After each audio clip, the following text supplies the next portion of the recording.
dito sa TikTok Live! At eto na nga mga tiktropa makikipagkulitan today.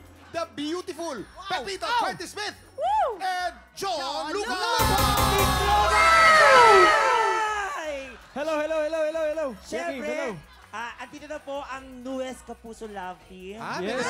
We love him. Yes, kami po ang Jonta. John loves Pipita.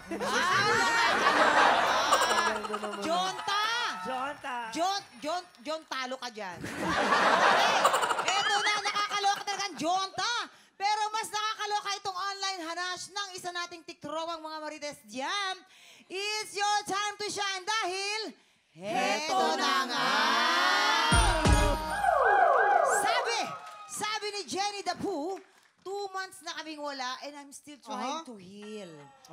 Pero, bakit itong ex ko parang nakamove on na agad at nakikipag-date na agad Nakakainis lang kasi, di ba, may 3-month rule. Ganon. Wala ba siyang karapatang magalit? Sabi niya ganon. Ay, wala. Bakit? May kasabihan tayo, all is fair in love and politics. Ganon. Walang patas-patas yan. Pag naka-move on ka, kinakailangan mag-move on ka. Walang 3-month rule. Sino nagbigay niyang 3-month rule na yan?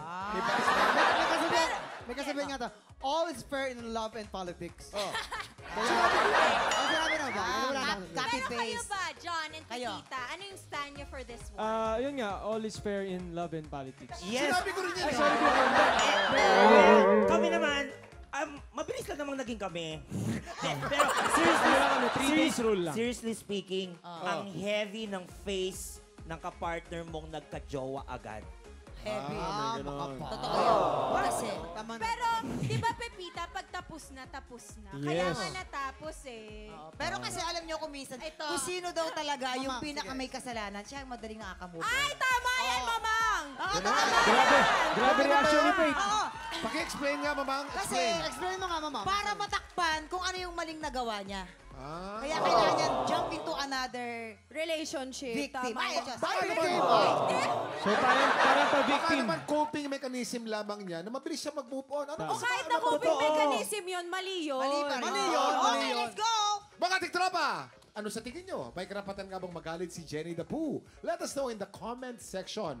Ang may pinakabonggang comment, babasahin natin mamaya at mananalo pa ng 1,000 Tiktropa, pinanood mo hanggang sa dulo itong video na to at dahil doon, very good ka!